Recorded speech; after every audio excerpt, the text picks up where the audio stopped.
At Easter dinner, my DIL's friend asked me about my $2.5 million royalty check. The table went silent. I knew something was wrong the moment the room went quiet. It wasn't the kind of silence that comes from shock. It was the kind that feels calculated, measured, like everyone at the table had suddenly decided to hold their breath at the same time. And it all started with one simple question.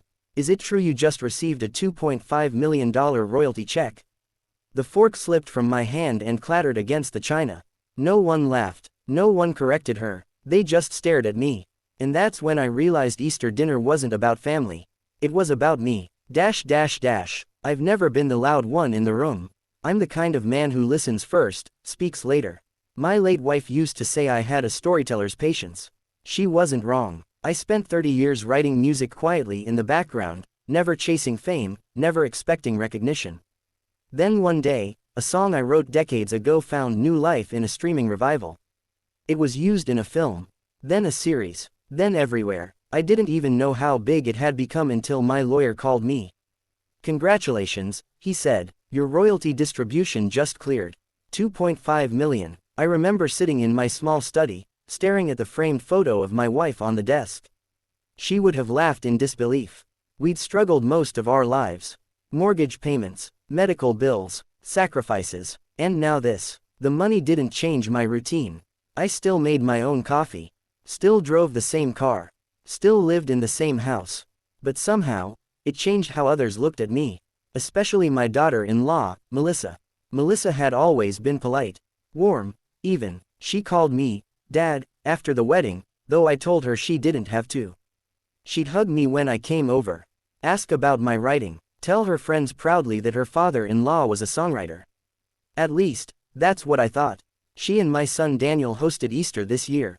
Their home was larger than mine, bright kitchen, polished floors, pastel decorations hanging carefully along the walls. It smelled like honey-glazed ham and cinnamon. I brought a lemon pie. Melissa kissed my cheek when I arrived. "We're so glad you could make it," she said, holding my arm a second longer than usual. It felt nice, needed, even. Daniel was distracted, as usual. Work calls, emails. He gave me a quick hug, already half turned toward his phone. "Dad, you'll sit near the center, okay?" Melissa arranged the seating. That struck me as odd. We'd never had assigned seats before. But I didn't question it. There were 8 of us at the table. Daniel and Melissa at either end. 2 of Melissa's friends across from me. One of them, Claire, I'd met once before. The other, Vanessa, was new. Vanessa had sharp eyes, observant, the kind of person who doesn't miss small details. She smiled often, but it didn't quite reach her eyes.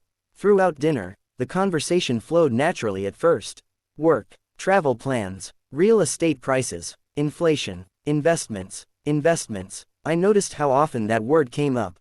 Melissa mentioned property values 3 separate times. Daniel joked about early retirement dreams. Claire asked if anyone had looked into short-term rental markets. And Vanessa, she barely spoke. She just listened and watched me. At one point, I caught her studying my watch. It's old, nothing flashy. But she noticed. "How long have you been writing music?" she asked casually, cutting into her food. "Most of my life," I replied. "That must be unpredictable income-wise." Daniel cleared his throat. Melissa reached for her water glass. I smiled. It was for a long time. And now, Vanessa tilted her head, slightly. There it was, the shift in air pressure. I felt it before I understood it. Melissa laughed softly. "Oh, Dad's being modest. You should tell them." "Tell us what?" Claire asked, leaning forward. Daniel stared down at his plate. I suddenly felt like I'd stepped into a spotlight I hadn't agreed to stand under. "It's nothing," I said. "Just an old song that found new listeners." Vanessa dabbed her lips with her napkin.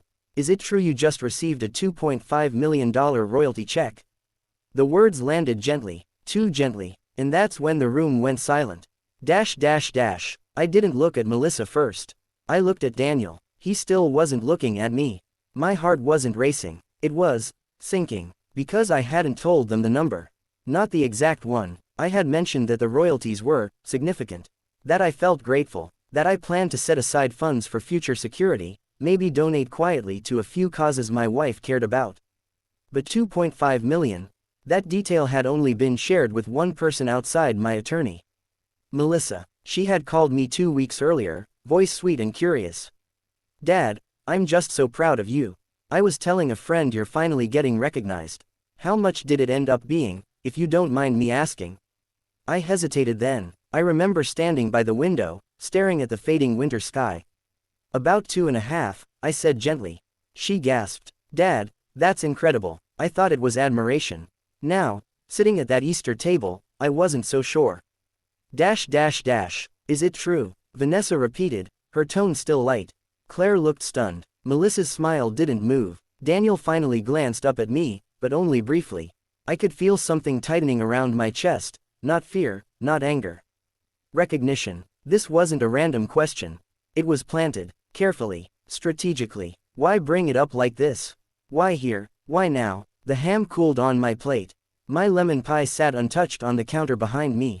8 sets of eyes, waiting, measuring, calculating. I cleared my throat. Well, I began slowly, choosing each word like stepping stones across dark water. The industry can be surprising sometimes. Melissa's fingers tapped lightly against her wine glass. A rhythm, impatient. Vanessa leaned in just slightly closer. And that's when I noticed something else. Beside Daniel's chair was a leather folder. Thick, structured, not something you keep near the dinner table unless you expect to open it. My stomach turned cold, because I suddenly understood. This wasn't curiosity, this was preparation, and I hadn't even heard the real question yet. I forced a small smile, feeling the weight of every memory I'd ever shared with my son. All the years of scraped knees and school recitals. Of telling him that character mattered more than wealth. Of teaching him that loyalty wasn't something you traded. Across the table, Vanessa's expression sharpened ever so slightly. Must be life-changing, she said softly. I met her eyes. Yes, I replied, it is. And that's when Daniel finally reached for the leather folder. He didn't open it, not yet, but his hand rested on top of it. And Melissa turned toward me, her voice gentle, rehearsed. Dad, she said, there's actually something we've been meaning to talk to you about. The air left the room. And in that suspended, breathless moment, I realized Easter dinner had never been about celebration. It had been about timing. And whatever was inside that folder was about to change everything. To be continued. At Easter dinner, my DIL's friend asked me about my $2.5 million royalty check. The table went silent. Daniel's hand stayed on the leather folder. Not protective, possessive. Melissa reached for his wrist gently, as if steadying him, or reminding him. Dad, she repeated softly, her voice wrapped in warmth that suddenly felt unfamiliar, we didn't want to blindside you. I almost smiled at the irony. Vanessa and Claire were very still now. Observers, witnesses, not guests, participants. Daniel finally opened the folder. The soft sound of paper sliding against leather felt louder than it should have. I've been meaning to talk to you, he began, eyes still not quite meeting mine. About the future. The future. That word again. Melissa leaned in. We've been thinking long-term. About investments. About keeping wealth in the family. Wealth. Not security. Not comfort. Wealth. Daniel turned the folder toward me. Inside were printed projections, real estate breakdowns, renovation estimates, expected rental yields. Charts. Numbers. Highlighted sections. A plan. A detailed one. There's an opportunity, he said carefully. A multi-unit property. It's undervalued right now. With the right capital injection, we could secure it before the market shifts. Capital injection. I looked at the number circled in blue ink. 2 million. My chest didn't tighten this time. It steadied. Because clarity can be colder than shock. Melissa folded her hands. We wouldn't ask if it wasn't solid. Claire's cousin works in development. Vanessa's husband is in finance. They've both looked it over. Ah, so that was their role. Validation. Social proof. A chorus of reassurance. Vanessa finally spoke again. It's actually very smart positioning. With liquidity like yours, it would be a shame not to leverage it. Liquidity like yours. I felt something fracture quietly inside me, not anger. Understanding. Daniel cleared his throat. We're not saying give it to us. It would be an investment. Structured. Protected. We'd handle the operations. I glanced at him fully now.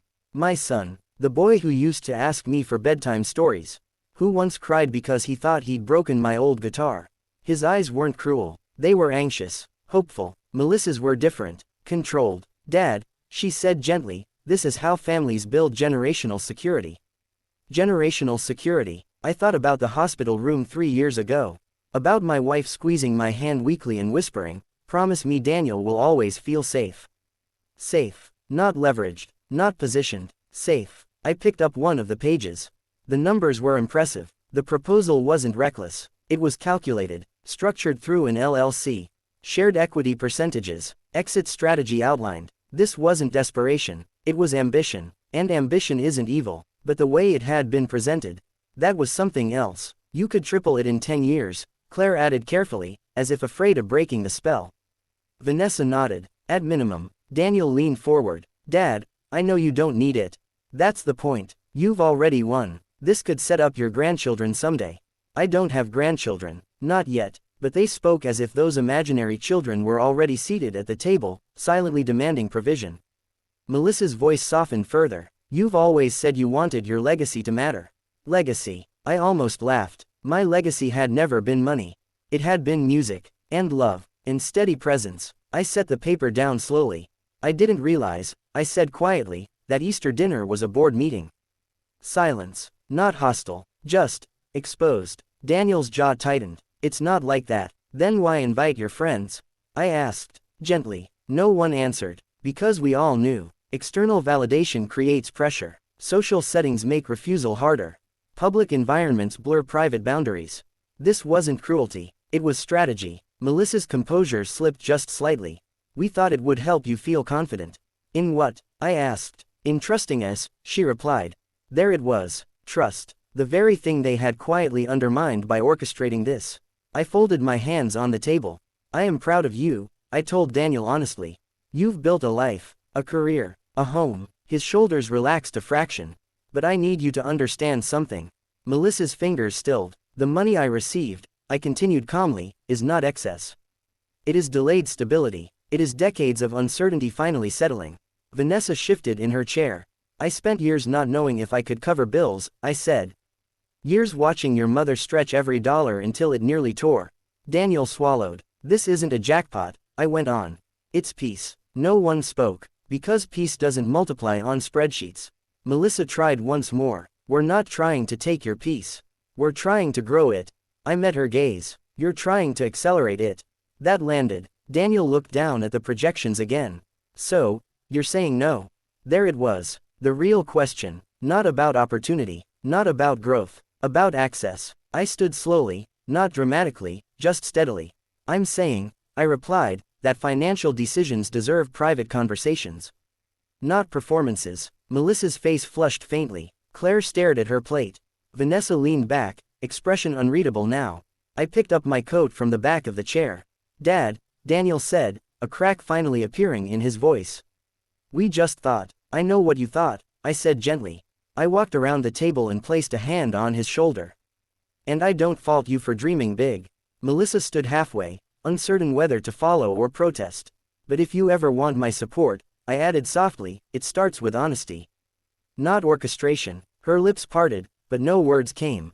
Because she knew. She had underestimated something. Not my intelligence. My boundaries. As I reached the doorway, Daniel called after me. So what happens now? I paused. The pastel decorations fluttered slightly in the air vent's breeze.